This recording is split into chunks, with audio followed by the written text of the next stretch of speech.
Locke's political theory was developed during a time of political upheaval in England. Those in favour of a democratic government with a Protestant throne were trying to overthrow a Catholic absolute monarchy. Locke's ideas about politics can be found in his 1690 work entitled Two Treatises on Government. In it, he begins his political theory by discussing the state of nature. The state of nature is a hypothetical description of how life was before the invention of society and government. Unlike his predecessor Thomas Hobbes, who believed that the state of nature was in constant war, Locke had a more optimistic view of it. According to him, the state of nature was one of peace, goodwill, and mutual assistance. In it, people were free, independent, and equal, in the sense that no one had any jurisdiction over another. This is because Locke believed that even without the government, people were bound by the law of nature or reason, which was accessible and clear to everyone. Locke was a natural law theorist, meaning he believed that certain moral laws are part of nature. Our fundamental human rights, for example, are, according to him, not given to us by the government, but are natural and God-given. And since we didn't receive these rights from the government, but had them before it came into existence, the government cannot legitimately take them away. The primary laws of nature, according to Locke, are 1. No one ought to harm another's life, liberty, or possessions, and 2. Natural resources, such as air, water, soil, and trees, are common property, free for everyone to use as needed. However, if I apply my labor to a part of nature, then it becomes my property. For example, if I till and plant seeds in a piece of land, then both the land and its harvest will belong to me. This idea is known as Locke's labor theory of property. Now, if the state of nature is basically one of peace, goodwill, and in which we have basic rights, then why would we ever need government? Locke answers that the state of nature is tolerable but not convenient. Even though we could survive without society, humans are naturally inclined toward it. Moreover, there are a number of reasons why government and laws would help make life better. First, even though there is the natural law, we need a written and agreed-on law to resolve controversies among individuals.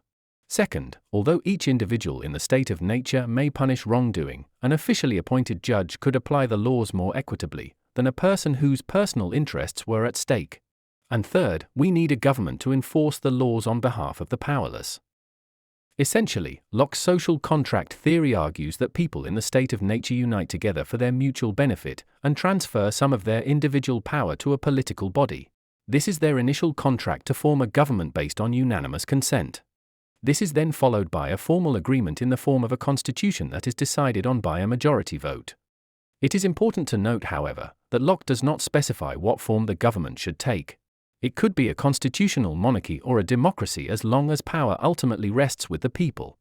For those of us who did not actually sign the contract, Locke says that we have given implicit consent to it, by virtue of the fact that we have lived in society and received its benefits.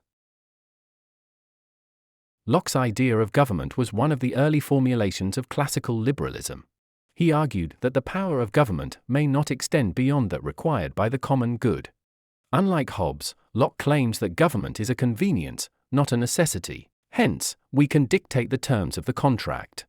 Instead of surrendering our power to the government, we delegate it for the mutual preservation of our lives, liberties, and estates. The government is our creation, and therefore, it is our servant. Still in contrast to Hobbes, Locke argues that the government must rule by laws and not simply by force or an arbitrary will.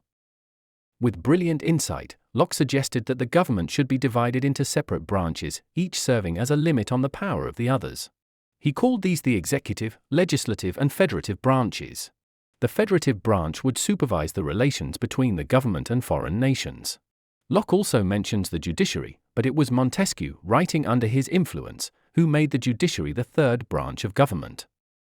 Another influential feature of Locke's political thought was his ideas on revolution. As opposed to Hobbes, tyranny, according to Locke, is more likely to happen than anarchy. As such, he provides the grounds for a right to revolution. Should a government exceed its legitimate authority, the social contract is broken, and its citizens may replace it. If this video was helpful to you, please give it a like, follow us on social media, and subscribe to our channel for more related content. Also, if you want us to make a video about a specific topic, please let us know in the comment section. Thank you, and see you in our next videos.